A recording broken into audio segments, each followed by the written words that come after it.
Agriculture पढ़ रहे हैं? Yes ma'am. कल आपको बताया था हमने एग्रीकल्चर के बारे में, इसके कितने जैसे कह सकते हो टाइप्स होते हैं।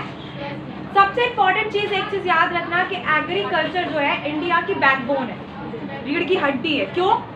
क्योंकि इंडिया का अगर मैं एक रेशियो आपको बताऊं कि इंडिया की आज का कुछ टाइम का पहले का डेटा है, लेटेस्ट तो नहीं है, 78% आबादी आज़ादी के बाद 78% आबादी किस पर डिपेंडेंट थी? एग्रीकल्चर पर डिपेंडेंट थी आज़ादी के बाद, इंडिपेंडेंस के बाद। उसके बाद हम देखते हैं कि सेकेंडरी सेक्टर बढ़ता है। ये एग्रीकल्चर किस में आता है? प्राइमरी में। एग्रीकल्चर आता है आपका प्राइमरी सेक्टर में, और सेकेंडरी सेक्टर में क्या आता है? इंडस्ट्रीज, फैक्ट्री, कंपनी, ये सब चीज़ें क्या आती हैं आपकी सेकेंडरी सेक्टर में आती है। इंडिया में सबसे तेजी से प्रेजेंट टाइम में कौन सेक्टर बढ़ रहा है? नहीं, जो सर्विस सेक्टर आपका आता है वो टैरिटरी सेक्टर में आता है। तो जो थर्ड सेक्टर है आपका वो तेजी से इस टाइम बढ़ रहा है।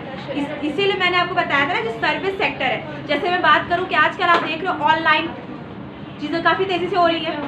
हर प्रोडक्ट आपको ऑनलाइन मिल रहा है, होम डिलीवरी हो रही है आपके घरों पे, जोमेटो है, स्विगी है, अमेजोन है, ये तेज़ी से डेवलप हो रहा है। साथ ही साथ अगर आप किसी होटल में जाते हो, रेस्टोरेंट में जाते हो, पहले के टाइम अब उससे ज़्यादा वेटर होते हैं, अब उससे ज़्यादा रेस्टोरेंट खुल गए हैं, उससे ज़्यादा मॉल खुल गए हैं, तो सर्विस सेक्टर बढ़ा है। लेकिन अगर हम बात करते हैं आज भी इंडिया की बैकबोन क्या है? हमारा एग्रीकल्चर है।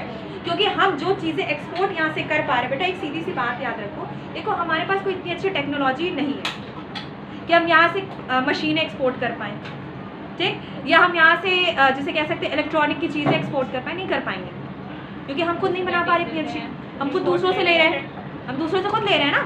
तो जैसे कि हाँ, कल एक बयान आया था हमारे एग्रीकल्चर मिनिस्टर का, जिनका नाम है शिवराज चौहान। ये पहले कौन थे? एमपी के सीएम थे, चीफ मिनिस्टर थे, कई साल तक रहे।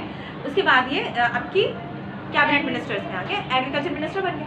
अब ये जो इन्होंने कल एक बहुत प्यारा सा बयान दिया, उन्होंने कहा कि जो राइट ब्रदर्स हैं, राइट ब्रदर्स सुना है ना, जिन्होंने एरोप्लेन बनाई, राइट ब्रदर्स सुना होगा, जीके में बचपन में पढ़ा होगा, ठीक। तो राइट ब्रदर्स ने एरोप्लेन, तो उन्होंने कहा नहीं, राइट ब्रदर्स ने एरोप्लेन नहीं बनाई, वो तो बाद में बहुत बाद में बनाई। एक्चुअली में पुष्पक विमान हमारे यहाँ बहुत पहले बन चुका था। पुष्पक विमान जो नॉन मुस्लिम बच्चे हैं वो शायद समझ गए होंगे, जो रामायण में था। तो स्कूल में ये चीज़ें समझानी चाहिए। देखो रिलीजन, आस्था एक अलग चीज़ है, साइंस, डेटा, इंफॉर्मेशन एक अलग चीज़ है। अब मैं बोलूँ नहीं एआई, तो एआई से पहले तो सब चीज़ें हमारे प्रॉफिट ऐसे ही बता देते थे। तो अभी प्रेजेंट टाइम क्या है हमारे लिए? एआई है हमारे पास, एआई जनरेट है और एआई से ही सारे सवालों के जवाब ले, वो एक अलग चीज़ है। इस्लाम, सनातन, जितने भी धर्म है वो एक अलग पैमाना है, और साइंस एक अलग चीज़ है। तो इसलिए मैंने पूछा कि तुम लोगों को पता होना चाहिए कि हमारे एग्रीकल्चर मिनिस्टर क्या बोले। एक चीज़ और, अनुराग ठाकुर ने कल एक बयान दिया, चांद पे जाने वाले पहले इंसान कौन है? Neil Armstrong. अब मैं कहूँ नहीं, हनुमान जी थे। तो ये देखो एक अलग सेंस में आप बोल रहे हो, वो ठीक है, लेकिन आप बच्चों को पढ़ाने के सेंस में अगर इस चीज़ को कह रहे हो तो वो गलत हो जा रहा है। वो आगे क्या पढ़ेंगे? वो क्या टिक करके आएंगे? वो क्या बता के आएंगे? गलत इन्फॉर्मेशन। हमें कॉन्स्टिट्यूशन भी हमारा कहता है कि अगर हमें गलत इन्फॉर्मेशन मिल रही है तो वो क्या है? गलत है, ठीक। तो इसलिए ये कहा जाता है कि आप सही डेटा दो, क्योंकि अगर हमें डेवलप होना है, अगर हमें अमेरिका, यूरोप को बीट करना है, उससे आगे निकलना है, तो हमें भैया साइंस चाहिए ही चाहिए। हमें अगर मैं बोलूँ कि हमें यूरोप में जो उनका हर साल एग्रीकल्चर में उनकी जो उपज हो रही है क्रॉप्स की, हमें उससे ज़्यादा चाहिए, तो हम कैसे कर पाएंगे? टेक्नोलॉजी सबसे इम्पोर्टेंट चीज़ है, टेक्नोलॉजी, अच्छी सीड, ठीक, मशीन, फर्टिलाइजर्स अच्छे होने चाहिए हमारे पास, ठीक। तो ये सब कैसे हो पाएगा? जब साइंस में हम वर्क करेंगे। एग्रीकल्चर एक साइंस का ही टॉपिक है। ये मत सोचो कि ज्योग्राफी का, ज़्यादा से ज़्यादा ज्योग्राफी का टॉपिक साइंस ही है। ज्योग्राफी एक तरह की साइंस ही है आपकी। आप जो पढ़ते हो, वेदर पढ़ते हो, क्लाइमेट पढ़ते हो, सब क्या है? साइंस ही तो है आपका। तो एग्रीकल्चर किस में आता है? साइंस में आता है। तो कल मैंने आपको जैसे बताया था, हमारे एग्रीकल्चर मिनिस्टर कौन है? शिवराज चौहान। कौन है भैया?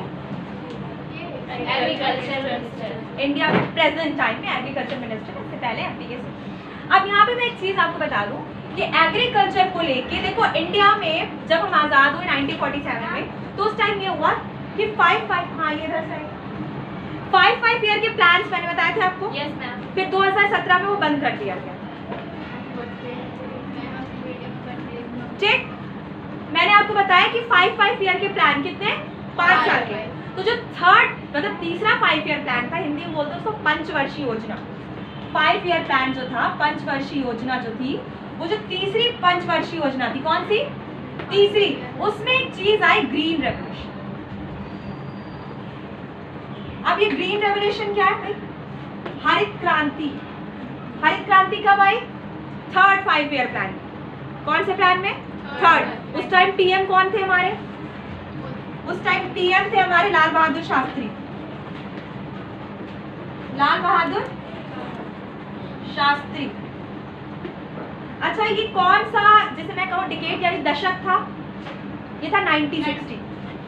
एक्चुअल में इसमें कई सारे टर्म्स हैं कि 66 से 65, उसके बाद सॉरी 65 से 66, 66 से 67, ऐसे वर्क चला इसमें। लेकिन ये कहा जाता है, डिकेड किया जाता है कि दशक कौन सा था, डिकेड कौन सा था, तो वो था 1960। यानी मैं अगर कहूँ कि वो 60 का दशक था। कौन सा दशक था, 60 का दशक था। और एक बार सेकेंड टाइम भी है, ये तो फर्स्ट टाइम था। अगर मैं कहूँ ये फर्स्ट टाइम ग्रीन रेवोल्यूशन था, सेकेंड टाइम ग्रीन रेवोल्यूशन कब आता है, 2000। याद रखिएगा ये चीज, इंडिया में ग्रीन रेवोल्यूशन कितनी बार आया है, 2 बार आया। एक वो टाइम था जब बहुत ज्यादा इंडिया को जरूरत थी। आपने एक नारा सुना होगा कि एक टाइम अनाज खाओ, एक टाइम रोटी खाओ और एक टाइम सब्जी खा के अपना गुजारा करो, क्योंकि इतना बुरा हाल था इंडिया में, उपज नहीं हो रही थी, क्रॉप्स नहीं हो रही थी, और हमारी आबादी बहुत ज़्यादा थी, 55 करोड़ की आबादी थी हमारी, और हमारा एग्रीकल्चर में बंटा था। जैसे मैं कहूँ कि ना हमारे पास अच्छी सीड्स थी, ना हमारे पास कोई न्यू टेक्नोलॉजी थी, ना हमारे पास कोई न्यू इन्फॉर्मेशन थी, ना हम एग्रीकल्चर को लेके इतना सीरियस थे, क्योंकि हम खुद अभी किससे आज़ाद हुए थे, ब्रिटिशर्स से आज़ाद हुए थे, हमारी कोई अपनी खुद की पॉलिसी नहीं थी। अच्छा, यहाँ पे मैं एक चीज़ और बता दूँ कि फादर कौन कहा जाता है, बहुत अजीब सा इनका नाम मुझे याद नहीं है, लेकिन इनका जो लास्ट नाम है वो स्वामीनाथन है, इतना याद कर लेना, स्वामीनाथन। ये फादर है, फादर किसके, ग्रीन रेवोल्यूशन, एग्रीकल्चर के नहीं बेटा, ग्रीन रेवोल्यूशन के जनक या फादर मैं कह सकती हूँ, यानी जिन्होंने स्टार्ट किया, प्लान दिया, बनाया, वो क्या है, ग्रीन रेवोल्यूशन। हाँ, MS मकुम्बो ऐसे कर कुछ नाम है उनका, MS स्वामीनाथन, ऐसे ही कह रहे हैं। MS स्वामीनाथन हुआ जिन्होंने ग्रीन रेवोल्यूशन को स्टार्ट किया। ये कब की बात है, ये 1960 का वो टाइम है जब लाल बहादुर शास्त्री के सामने प्रेजेंट किया गया भाई कि इंडिया को अगर आपको एग्रीकल्चर के फॉर्मेट कुछ करना है तो हमें क्या करना पड़ेगा, हमें एक रेवोल्यूशन लाना पड़ेगा। तो भाई अब एग्रीकल्चर से रिलेटेड है तो वो कौन सा रेवोल्यूशन हो जाएगा, ग्रीन रेवोल्यूशन हो जाएगा, ठीक है। MS स्वामीनाथन, ठीक है। अब यहाँ पे एक चीज याद रखना कि जो ये इन्होंने प्रेजेंट किया तो गवर्नमेंट ने इसमें क्या क्या चीजें add, new seeds, new machinery, ठीक, न्यू सीड्स, न्यू मशीनरी। इससे पहले अगर मैं बात करूँ यूपी में चकबंदी हो चुकी थी, तो एक बैकअप मिल चुका था ग्रीन रेवोल्यूशन, एग्जैक्टली बताती हूँ। याद रखो इंडिया में सबसे पहली चकबंदी 1920 में हुई। अच्छा एक चीज और कि वो कौन सा स्टेट है जहाँ पे ग्रीन रेवोल्यूशन को शुरू किया, हरियाणा, पंजाब, वो स्टेट है पंजाब जहाँ से ग्रीन रेवोल्यूशन को, क्योंकि देखो हम बात करते हैं जब पंजाब की, तो पंजाब के फार्मर्स थोड़े अमीर दिखते हैं अकॉर्डिंग टू यूपी, या मैं बिहार का तो बहुत बुरा हाल है। अगर मैं किसी दूसरे स्टेट से कंपेयर करती हूँ तो पंजाब के फार्मर्स हमें थोड़ा सा ठीक ठाक दिखते हैं कि भाई इनके पास अच्छी इनकम है। पंजाब की वजह क्या है कि उनकी फर्म्स का साइज बहुत बड़ा होता है, जो उनकी फर्म्स होती हैं वो काफ़ी बड़ी होती है, खेत उनके काफ़ी बड़े होते हैं, इसलिए एक बहुत इंपॉर्टेंट पॉइंट है। अब यहाँ पे बात करती हूँ कि सबसे पहली बार चकबंदी इंडिया में कब हुई, वो थी 1920 पंजाब। अब मैं बताती हूँ चकबंदी किसे कहते हैं, लेकिन अगर हम बात करते हैं यूपी में सबसे पहली बार चकबंदी कब हुई, 1954, 1954। यूपी में सबसे पहली बार चकबंदी कब हुई, कहाँ पे हुई मैम, यूपी में, उत्तर प्रदेश में सबसे पहली बार चकबंदी कब हुई, 1954। और इसके बाद धीरे धीरे कई सारे स्टेट्स में होने लगी, लेकिन पहली बार स्टार्टअप जो यूपी में मिला वो 1954। अभी और कई बार चकबंदी हुई, ऐसा नहीं कि अब चकबंदी नहीं होती, अब तो फाइनली इस पर बहुत ज़्यादा अब तो नहीं होती, लेकिन एक टाइम था जब बहुत ज़्यादा होती थी। अगर मैं बोलूँ इंदिरा के टाइम में या जो 80s और 90s, बता रही बेटा, जैसे मैंने कहा एरम और शैली 2 लोग हैं, दोनों के खेत हैं, कुछ फर्म्स हैं। छोटा सा एक फर्म का टुकड़ा चकिया में है और छोटा सा एक फर्म का टुकड़ा सिविल लाइन्स में, और एक छोटा सा फर्म का टुकड़ा मुंडेरा में है और एक छोटा सा फर्म का टुकड़ा झलवा में। 4 जगह है। अब एरम के साथ प्रॉब्लम क्या हो गई कि एरम कभी चकिया आती, कभी सिविल लाइन्स जाती, कभी मुंडेरा, टाइम जाता है एरम का। एक तो इतना उनको घूमना पड़ता, हर जगह जा जाके चेक करना पड़ता। अच्छा, इतने छोटे छोटे फर्म्स को क्या कर पाते, बहुत प्रॉब्लम होती। तो एरम के लिए बेनिफिट ये था कि सारी जगह की ज़मीन काउंट करके उनको कहीं एक जगह पे मिल जाए। तो उससे क्या होता, उनके फर्म का साइज बड़ा हो गया, ठीक, और प्लस वो सही से एक जगह पे फोकस करके अपनी खेती कर सके। इससे उसको बेनिफिट होगा, बिल्कुल होगा। तो इस तरह से चकबंदी की गई कि जहाँ जहाँ अलग अलग जमीनें यानी फर्म्स बिखरी हुई हैं, उनको क्या करना है, एक जगह दे देना। अब देखो, जैसे मैंने कहा एरम को सिविल लाइन्स पे दे दिया गया, सारी सब जगह की काउंट करके क्या कर दिया गया, नापा जाएगा तुम्हारी हर जमीनों को, और फिर उसकी जगह पे उतनी जमीन तुम्हें एक जगह पे दे दी। गवर्नमेंट की तो पॉलिसी है चकबंदी, और कौन देगा, ठीक। और इसी तरह शैली के भी 4 जगह खेत थे अलग अलग, तो शैली ने चकिया में ले लिया, इनको एरम को कहाँ मिल गया, सिविल लाइन से मिल गया, शैली को चकिया मिल गया। इसी तरह कोई और बच्चा होगा, सुष्मिता होगी जैसे, तो सुष्मिता को कहाँ दे दिया जाएगा, झलवा में दे दिया जाएगा। तो इस तरह से, अच्छा, इन तीनों को बेनिफिट क्या हुआ, पहली चीज टाइम बचा, आप एक क्रॉप लगा पाओगे, एक क्रॉप। अब चाहो बीट लगा, बेचारा कहीं पे बीट लगा रहा है, कहीं सब्जी लगा रहा है, कहीं कुछ लगा रहा है, यहाँ पे भी देख रहा है, वहाँ पे भी देख रहा है, यहाँ पे भी लेबर का जो वेजेस है वो दे रहा है, वहाँ पे भी दे रहा है, तो बहुत दिक्कत हो रही है। तो इससे गवर्नमेंट को क्या फायदा है, क्या नुकसान हुआ? अच्छा, गवर्नमेंट को, फार्मर्स अगर अच्छी क्रॉप लगाएंगे, मुझे ये बताओ, एग्रीकल्चर के बारे में अगर ग्रीन रेवोल्यूशन लाने को गवर्नमेंट को क्या फायदा, लोग मरी तो रहते हैं। गवर्नमेंट क्यों होती है बेटा, नहीं गवर्नमेंट, तुमने ये बेवकूफ़ों वाला सवाल किया ना, गवर्नमेंट को क्या फायदा। एक्चुअल में डेमोक्रेसी और गवर्नमेंट होती क्यों है, हमारे लिए होती है, हमारे प्रॉफिट के लिए होती है। गवर्नमेंट क्यों ग्रीन रेवोल्यूशन ला रही है, या गवर्नमेंट कोई भी पॉलिसी क्यों लाती है। उज्ज्वला योजना आई थी, घर घर सिलेंडर बांटा, गवर्नमेंट को क्या मतलब था, तुम लकड़ी पे खाना बना रही थी, कोई दिक्कत नहीं, क्यों सिलेंडर बांटा, वोट के लिए। वोट एक अलग मैटर है, एक्चुअल में वो एक ठीक है, वो तुमने बिल्कुल सही कहा, वो पॉलिटिक्स का मैटर है, वोट चाहिए, हर जो भी पार्टीज आती है उसको वोट चाहिए। लेकिन उसमें जो हमारी डेमोक्रेटिक, या मैं कहूँ जो हमारे थॉट है, उसमें ये कहा जाता है कि कोई भी गवर्नमेंट किसके लिए काम करती है, पब्लिक के लिए काम करती है। तो अब देख रहे हैं लाल बहादुर शास्त्री की अगर मैं बात करूँ, उन्होंने देखा कि भाई इंडिया की बहुत बुरी हाल है, एग्रीकल्चर में यहाँ बहुत बुरा हाल है, हम आज भी ट्रेडिशनल वे में काम कर रहे हैं, हमारे पास कोई टेक्नोलॉजी नहीं है, कोई इन्फॉर्मेशन नहीं है, कुछ नहीं हो रहा। तो गवर्नमेंट ने क्या किया, जैसे मैंने आपको कहा कि मातृ मृत्यु दर बढ़ रही थी इंडिया में, तो गवर्नमेंट ने क्या किया, आशा बहुएं स्टार्ट की, हाँ, छोटी छोटी क्लिनिक स्टार्ट की गांव में। अब आशा बहुएं क्या होती हैं कि हॉस्पिटल तक पहुंचाती हैं। पहले क्या था, घर में डिलीवरी हो जाती थी, माँ मर जाती थी या बच्चा मर जाता था, तो उससे मैंने आपको बताया था ना कि कैसे जो डेथ रेट है वो कम हुआ।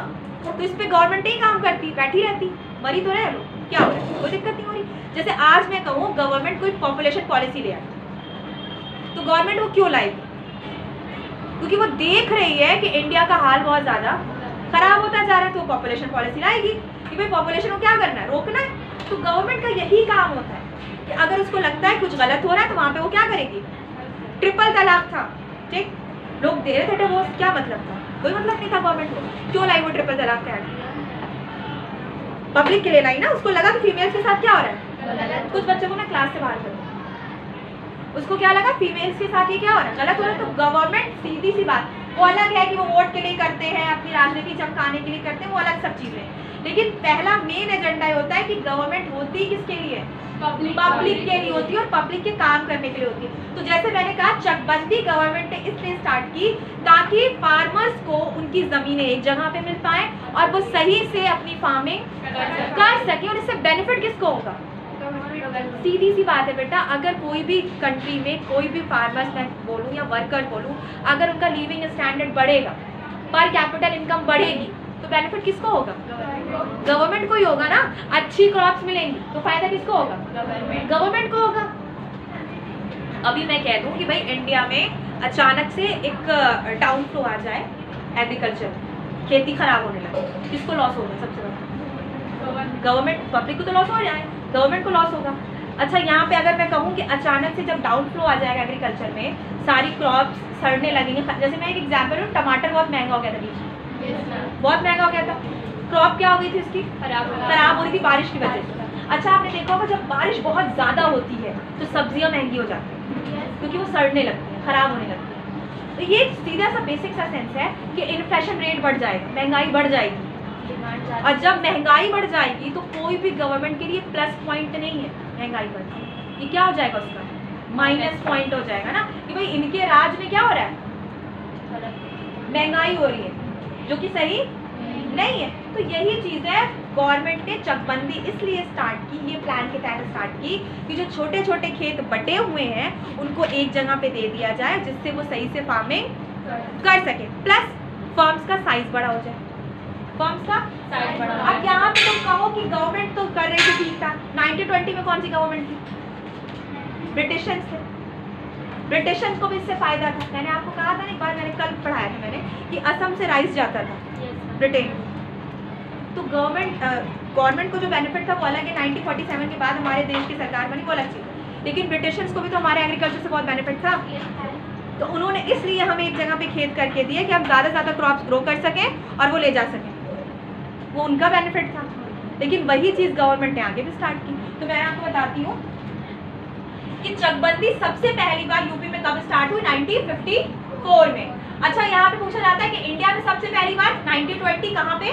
पंजाब में। लेकिन 1954 में यूपी में, यानी आज़ादी के बाद। ग्रीन रेवोल्यूशन कब आता है? ग्रीन रेवोल्यूशन आता है आपका 1960 का वो डेकेड, यानी वो दशक। अच्छा, यहाँ पे बताती हूँ कि ग्रीन रेवोल्यूशन के जनक कौन है? Father MS Swaminathan. अच्छा, कौन से प्लान में आया ग्रीन रेवोल्यूशन? थर्ड। जो 5 ईयर प्लान बनाती थी गवर्नमेंट, वो जो थर्ड 5 ईयर प्लान था उसमें तय हुआ ग्रीन रेवोल्यूशन। PM कौन थे? लाल बहादुर शास्त्री। सबसे पहला स्टेट वो कौन चॉइस किया गया? पंजाब। वो स्टेट जो चुना गया वो कौन सा था? पंजाब। क्लियर? इतने पॉइंट समझ में आ गए? एग्रीकल्चर मिनिस्टर कौन है? शिवराज चौहान। अच्छा, ग्रीन रेवोल्यूशन के फादर कौन है? MS स्वामीनाथन। ग्रीन रेवोल्यूशन कब आया? थर्ड 5 ईयर प्लान में। क्लियर? अच्छा, PM कौन थे उस टाइम? लाल बहादुर शास्त्री। चकबंदी पहली बार कब इंडिया में? 1920 पंजाब में। आजादी के बाद 1954 यूपी में। चकबंदी क्या है? छोटे छोटे फर्म्स को एक जगह पे फार्मर्स को दे देना, यही क्या होती है? चकबंदी होती है। क्लियर?